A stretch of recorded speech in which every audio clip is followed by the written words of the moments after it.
Jonas, capítulo 1, irmãos. Jonas, ele teve que aprender um pouquinho aqui, de novo, a soberania de Deus, o controle, o domínio, isso que nós cantamos aqui. Jonas, profeta do Senhor. Ao meditar aqui, irmãos, nessa palavra que eu quero compartilhar com os irmãos, eu fico impressionado e fiquei pensando, e isso é normal, né? A gente vê nas escrituras e acontece na nossa vida. Jonas foi profeta no reinado de Jeroboão, 770, 50, 80. Jeroboão II, um rei que fez o que era mal perante o Senhor. Eles tiveram muitas dificuldades com os assírios. Momentos em que Deus usa o próprio profeta para falar com o povo que Deus estava querendo extinguir Israel. Por causa da desobediência, do envolvimento com o pecado, com a carne, com ídolos, com outros povos. Mas Deus ainda usa o profeta para dizer, olha, ainda não é o momento, ainda terei misericórdia. Isso está lá no livro de 2 Reis, capítulo 14, capítulo 15, você vai ver isso lá. E Jonas foi esse homem que viveu esse período. E ele experimentou, irmãos, esses momentos difíceis do povo de Israel. De luta, de conflito com os assírios, de sofrimento. E aqui quando nós vemos Deus chamando Jonas para ir a Nínive, que era a capital da Síria, para pregar a palavra, Jonas foge.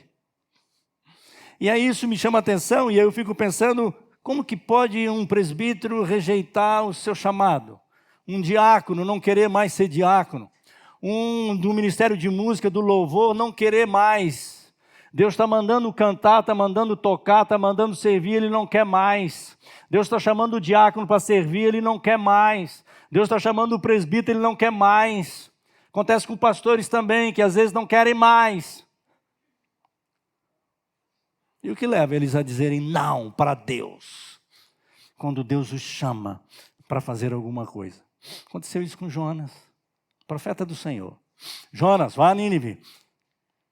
Jonas ouviu e tomou atitude. E ele foi, completamente ao contrário. Conseguiu passagem, conseguiu dinheiro, tudo deu certo. Parece aquelas coincidências que você acha que Deus está contigo. Toma cuidado, viu, meu irmão, minha irmã? Quando você desobedecendo a Deus, acha que tudo está dando certo. Cuidado.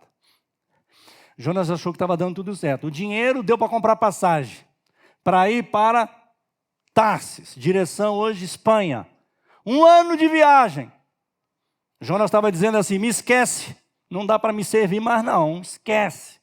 Se quiser, só chama Oséias e Amós. Eles estão aí, ó, os outros profetas, não é? Tem outros presbíteros, tem outros diáconos, tem outros do louvor, tem outros da música, tem outros da mídia, tem outros não é?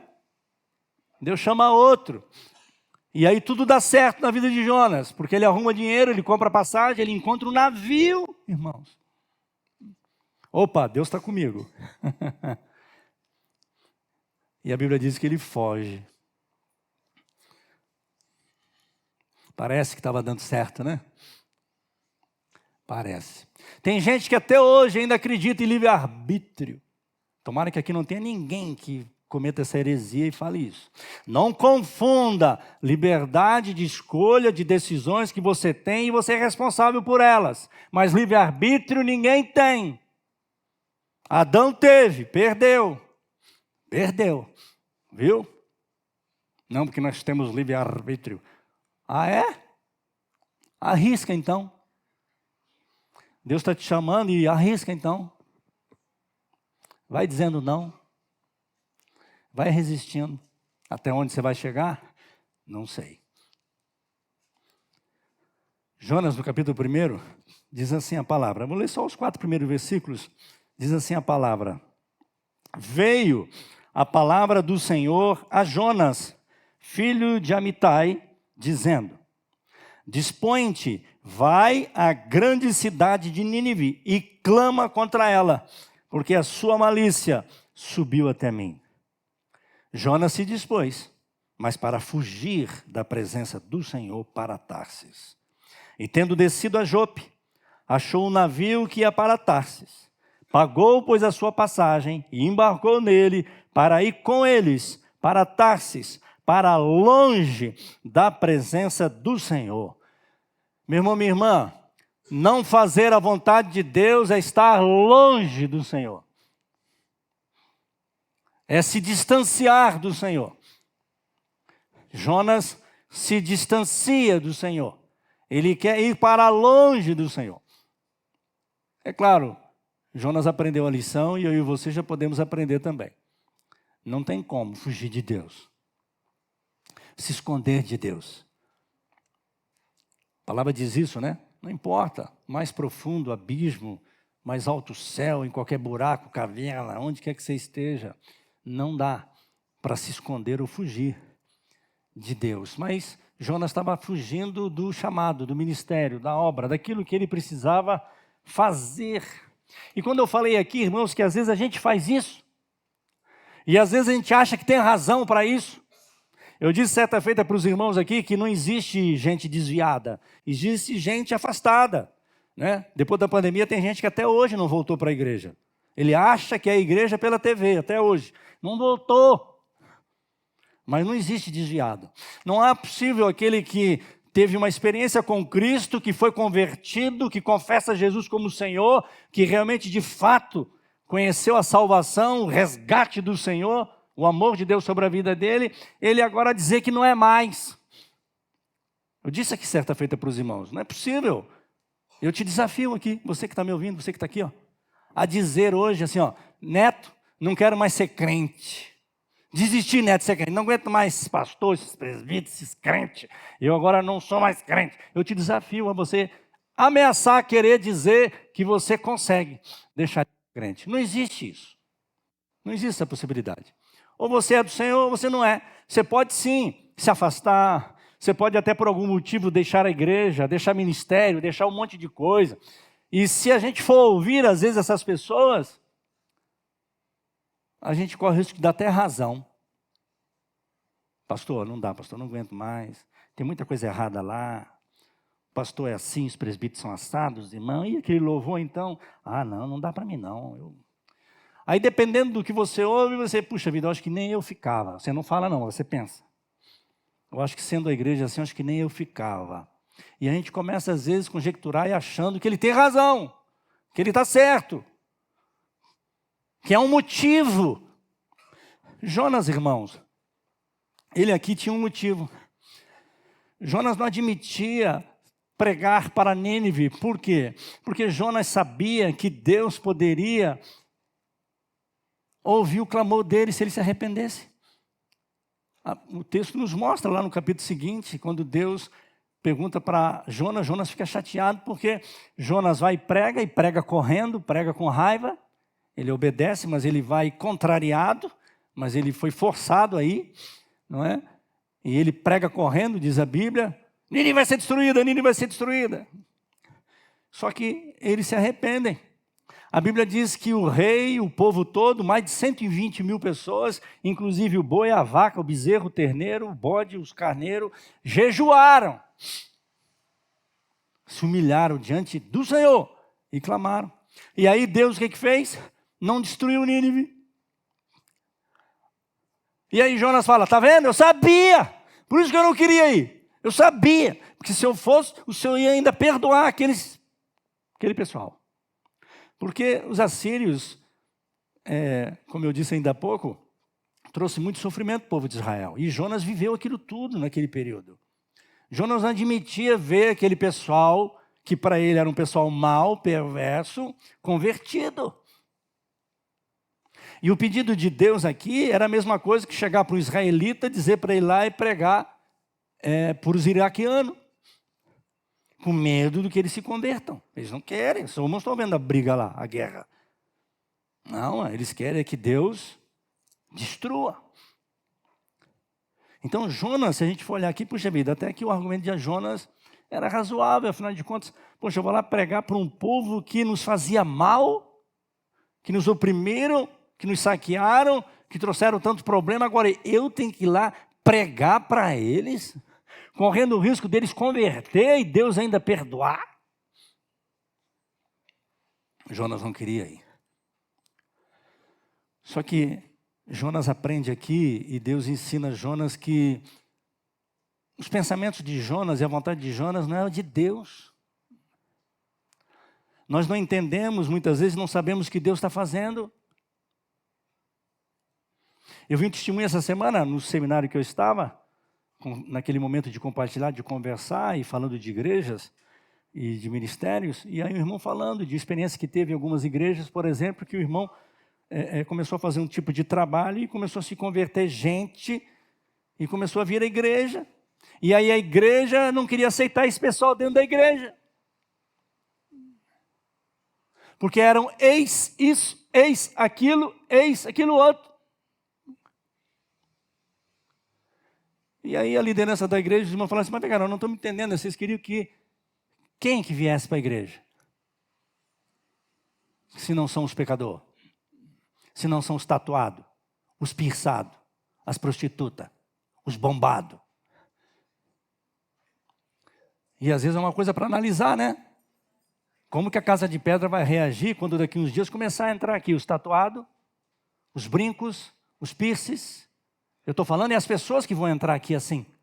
E quem vai transformar e restaurar não vai ser eu e nem você. Vai ser o Senhor. E eles precisam perceber que a igreja os ama. Independente do que eles dizem que acreditam, do que aquilo que eles fazem ou deixam de fazer, o que eles pensam. Mas eles virão, e aqui eles vão aprender o amor de Deus, a palavra de Deus, e o Espírito de Deus vai transformá-los do jeito que Deus quiser, assim como está fazendo na sua e na minha vida, porque nós não estamos prontos ainda não, tá bom? Viu? Você aí, ó, você não está pronto não. Você pensa que você já está 100%? Não está, não. Nem eu. Deus ainda está tratando a gente, trabalhando. E Jonas precisou aprender isso. A soberania de Deus, o controle, o domínio, o que Deus está fazendo. Ei, Jonas, é razoável essa tua ira? Você está mais preocupado com a planta que eu coloquei para fazer sombra na sua cabeça e agora morreu, do que com 120 mil pessoas que eu amo? Porque a gente acha que Deus não ama, né, irmãos? A prostituta, o ladrão, o assassino, o pedófilo. E a gente pregaria o evangelho para esse pessoal? A gente receberia eles aqui, sabedor que eles saíram da cadeia ontem? Outro dia um passou aqui, na frente do portão. Ele vinha para comer a feijoada que foi cancelada. Ele falou, isso é para todo mundo? Eu falei, é. Aí ficamos conversando, eu perguntei, ele falou da igreja, perguntei de onde. Não, saí essa semana. Eu estava preso por causa disso. Venha. Mas graças a Deus, Deus me livrou e eu estou mudando a minha vida. Nunca entrei numa igreja. Essa é a igreja para você entrar. Não sei se ele veio aqui quando eu não estava, mas estou esperando ele vir. Mora aqui perto. Estamos prontos, irmãos? Ou a gente, não, isso aí não é possível que Deus vai querer esse pessoal aqui na nossa igreja, Samuel. Nós estamos aqui tanto tempo, a nossa igreja é esse naipe. Não pode ter coisa diferente. Será, irmãos, que a gente vai ter esse pensamento? Jonas tinha essas crises, irmãos. Uma crise de tal maneira que se você ler depois, eu gostaria que você lesse, são 4 capítulos só, ele entra em depressão, irmãos. Ele pede a morte. Porque não admite esse pessoal arrepender e converter. Ele não admitia. O Senhor me mata. Olha que ponto. E o Senhor trabalha no coração de Jonas e mostra para ele, Jonas, eu amo essas pessoas aí, Jonas. Cantamos aqui, eu sou o Deus que governa e que reina. O Senhor começa a trabalhar aqui na vida de Jonas e mostrar para ele, ó, eu sou Deus que controla os reinos. Havia reinos aqui envolvidos. Gente que governavam, que Deus estava salvando e quebrantando. E isso veio influenciar outras nações. A gente não tem ideia, irmãos, do que Deus está fazendo e quer fazer. A gente é limitado. Mas a gente precisa confiar no Senhor. Obedecer ao Senhor. E é perigoso, irmãos, a gente tentar fugir ou pensar que pode fugir do Senhor. Ah, não, essa missão não é para mim. Quem sou eu para fazer isso? É tremendo quando a Bíblia nos ensina que Deus chama justamente aqueles que ninguém imagina e ninguém acredita. Aqueles que ninguém diz que vai chegar a algum lugar. E Deus faz, sabe por quê? Para mostrar que é Ele quem faz. É Ele quem reina. Ele é Senhor e faz conforme Ele lhe apraz. Como eu disse, irmãos, para Jonas parecia que tudo estava indo bem. O plano da fuga. Tem outros profetas aí que podem pregar no meu lugar. Tem Oséias e Amós. Consegui comprar passagem. O navio já estava até ancorado. Tudo certinho. Ele embarca e ó. Mas acontece, irmãos, que é perigoso, irmãos, a gente pensar que pode fugir do Senhor. Não dura muito tempo, irmãos, para aqueles que conhecem e sabem qual é a vontade do Senhor. Deus alcança. Deus alcança. Eu disse aqui certa feita que é melhor você viver como um ateu, que talvez você diz que é, alienado de tudo e você vai viver muito bem, do que um crente pensando que pode fugir do Senhor. Não dá, irmãos, não dá. Eu já falei para os irmãos aqui. Ou você é crente ou você não é. Não dá para você que é crente pensar que vai viver como se não fosse. E não dá quem não é tentar querer ser, se não for o Senhor que o resgatar. Não dá, irmãos, para quem está no Senhor, querer viver como se não estivesse. Não dá certo, não lembram de Pedro? Tentou disfarçar. Sua voz condena. Até a voz, irmãos. Quando a gente é convertido, até a voz muda, hein? O modo de falar, de agir, tudo. Por pior que ainda a gente seja. Mas quando o Senhor é Senhor da nossa vida. E Jonas, ele começa a ter problema, irmãos. O versículo de número 5 diz que na tentativa de fugir, né? Olha só. Os marinheiros, cheios de medo, clamavam cada um ao seu Deus e lançavam ao mar a carga que estava no navio para o aliviarem do peso dela. O versículo 4 diz que vem uma grande tempestade sobre o navio que Jonas está fugindo, né? O versículo 4. Mas o Senhor lançou sobre o mar um forte vento e fez-se no mar uma grande tempestade e o navio estava a ponto de se despedaçar. E no versículo de número 5, a palavra diz que por causa disso, os tripulantes começam a clamar. Não era o Deus de Israel, não. Era cada um ao seu Deus. Interessante, né? Jonas, na tentativa de fugir, ele cai dentro de uma reunião de oração. O povo clamando. E é interessante, irmãos, o crente, Jonas, diz o texto que ele foi para o porão e ele dormia. Roncava, diz a palavra. Jonas chegou a roncar. E o navio quase despedaçando. O povo está clamando e jogando coisas ao mar para aliviar o peso, para o navio não se despedaçar. E o mais tremendo é que o pessoal que não era crente, que adorava cada um aos seus deuses, perceberam que o que estava acontecendo não era normal. Não era normal. E às vezes tem crente que não enxerga. Não é isso? Está acontecendo algo sobrenatural, estranho. Isso não é normal. Mas ele não quer admitir. Às vezes o ímpio está vendo. Tem coisa sobrenatural aí. E eles clamavam. Não é possível, o que está acontecendo?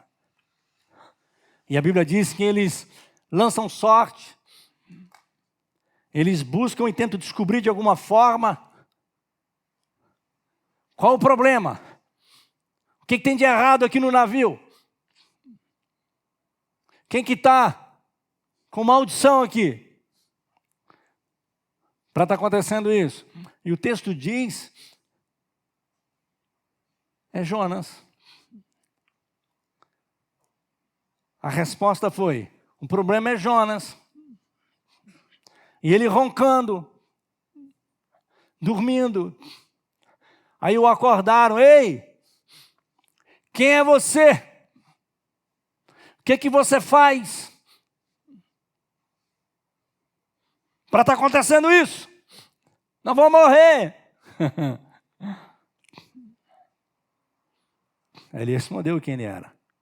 Sou hebreu, israelita, sou crente. Mas quando ele responde que é hebreu, ele responde chateado. Eu sou aquele que é nômade. Eu sou aquele que caminha. Eu sou aquele que anda. Eu sou peregrino em terra estranha. É os crentes. Nós não temos lugar certo, irmãos. Se nós somos do Senhor, é Ele que manda na gente. A gente pensa que é dono do nosso nariz. Você não é dono do seu nariz coisa nenhuma. Você pensa que é. Porque eu mando de mim, eu faço o que eu quero, pastor. Você que pensa. E Jonas fala, sou hebreu. E o pior, sou israelita, sou hebreu. Olha só. E temo ao Senhor. Os caras quando ouvem isso, dizem, você é doido? E você está fugindo desse Deus que você está falando aí? O Deus Todo-Poderoso, o Criador de tudo, o Senhor, que governa tudo. Ei, Jonas, quem tem o Deus como esse seu Deus, não tem que fugir não, não tem que ter medo de nada. O que você está fazendo, ô maluco? E aí, o que nós temos que fazer com você? Para o Senhor acalmar essa tempestade, me jogue no mar. Ele reconheceu, o problema sou eu mesmo, porque eu estou fugindo do Senhor. E isso está acontecendo por minha causa. Me joga no mar. Irmão, deixa eu falar uma coisa para vocês. Irmãos, a gente está fora do propósito da vontade do Senhor, ao invés de ser bênção onde você está, você é maldição. Se você estiver em desobediência e fora da vontade do Senhor, aonde você estiver, vai ser problema, ao invés de ser bênção. E Deus nos chamou e te chamou, me chamou, para a gente ser bênção nas mãos do Senhor. E Jonas estava trazendo problema. O que aquele navio tinha a ver com isso? Que culpa aquelas pessoas tinham? Para Jonas fazer isso com eles. É um caso a pensar, não é, irmãos? O que nós estamos fazendo aqui na Casa de Pedra? O que nós estamos fazendo aqui em Volta Redonda? O que nós estamos fazendo como crentes? Nós que somos crentes, que confessamos Jesus como o Senhor e Salvador. Qual é a razão da nossa existência? O porquê de estarmos aqui? Por que Deus nos chamou? Qual o motivo de estarmos aqui? De estarmos exercendo a profissão que a gente exerce? Estamos trabalhando onde a gente trabalha? Está estudando onde a gente estuda? Estamos fazendo o que a gente faz? Qual é a razão e o motivo disso tudo? Irmãos, presta atenção. Se a gente é crente, o motivo é para a glória de Deus e salvação de vidas. Se nós não tivermos no nosso coração, na nossa mente, que Deus te chamou e me chamou para salvar vidas, nós vamos ser tropeço e atrapalho e problema na vida dos outros. Se você achar que não é para isso que Deus te chamou. É sério, irmãos. E o tremendo, irmãos, que o navio inteiro se converte. Misericórdia de Deus, né, irmãos? Amor de Deus tremendo.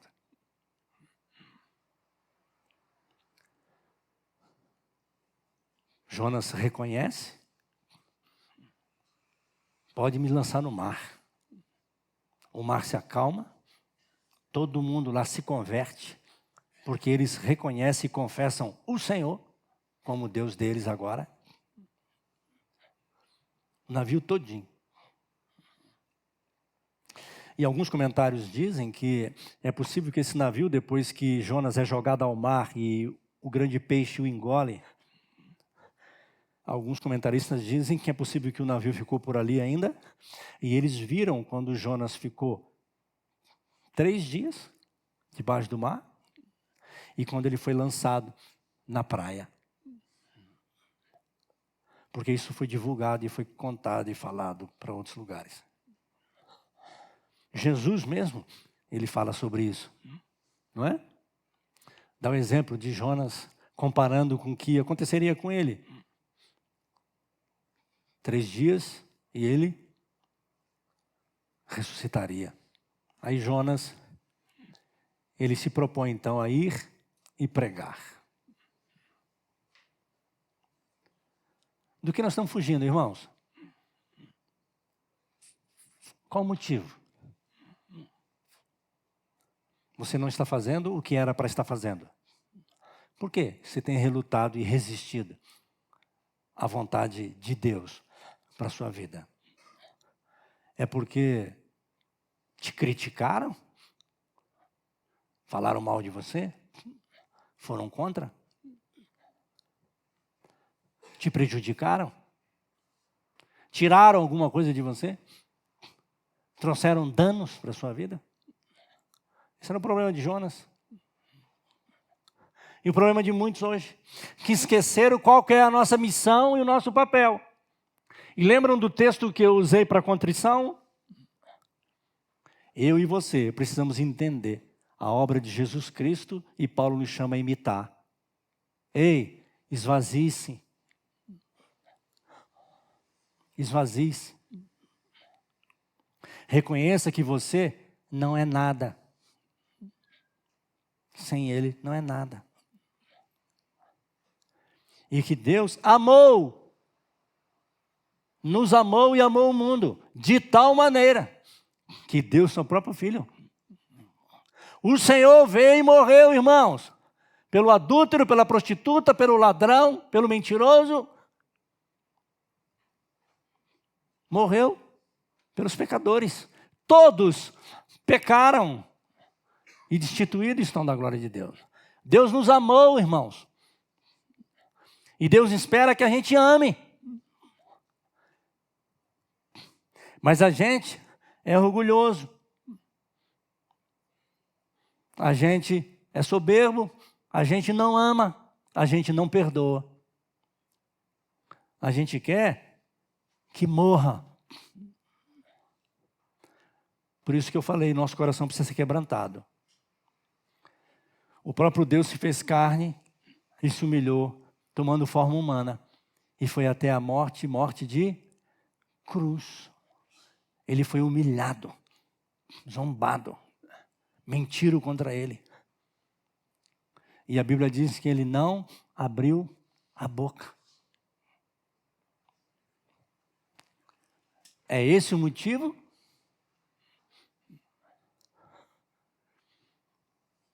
O que Deus espera de nós, irmãos?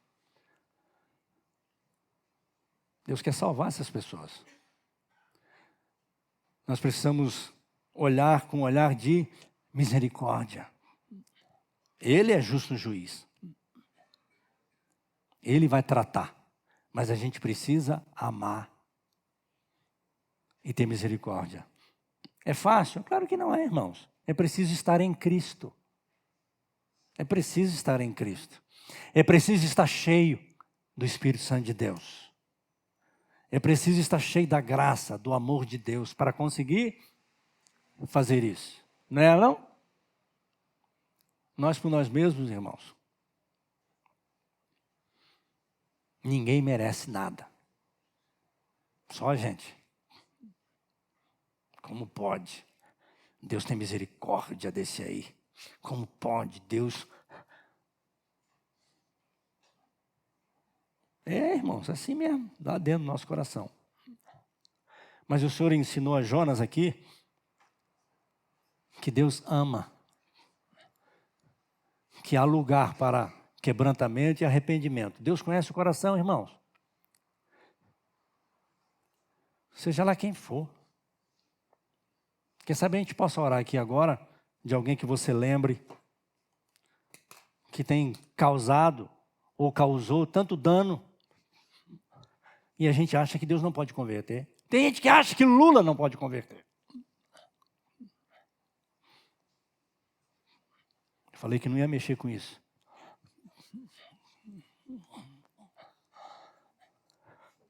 Não é? Aquela briga, sabe? Direita, esquerda, direita.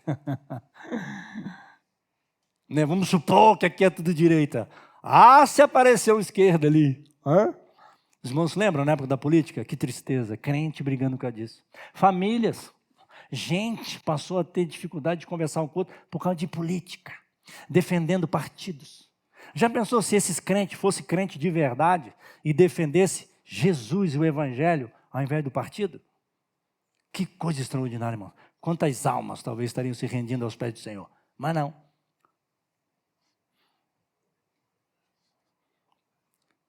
Não, aqui, esse pessoal de vermelho aqui.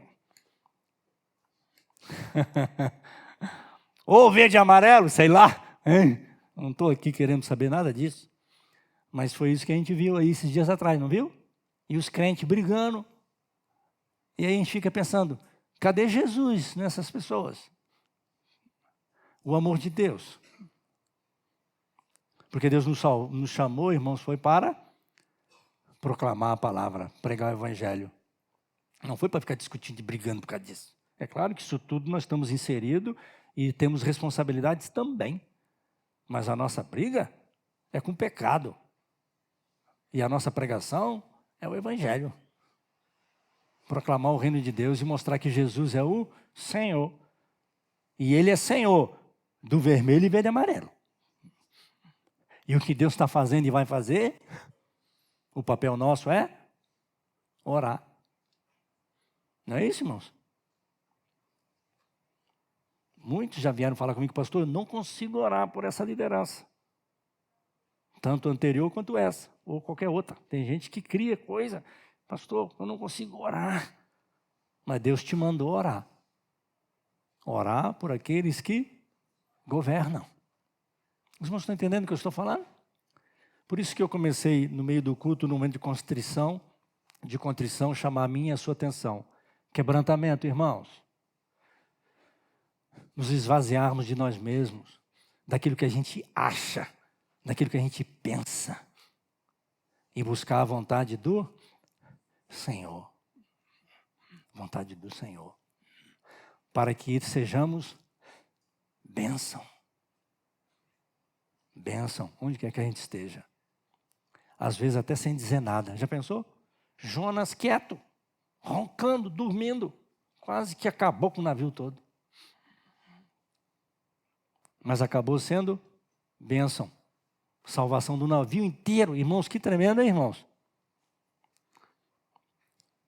Mesmo com toda aquela mágoa, ressentimento e até querendo desobediência e rebeldia, um navio inteiro se converte e depois ganha uma cidade inteira com uma pregação. Os irmãos precisam orar por mim, viu, irmãos? Estou pregando aqui já tem 2 anos. Ele foi uma pregação só. 120 mil.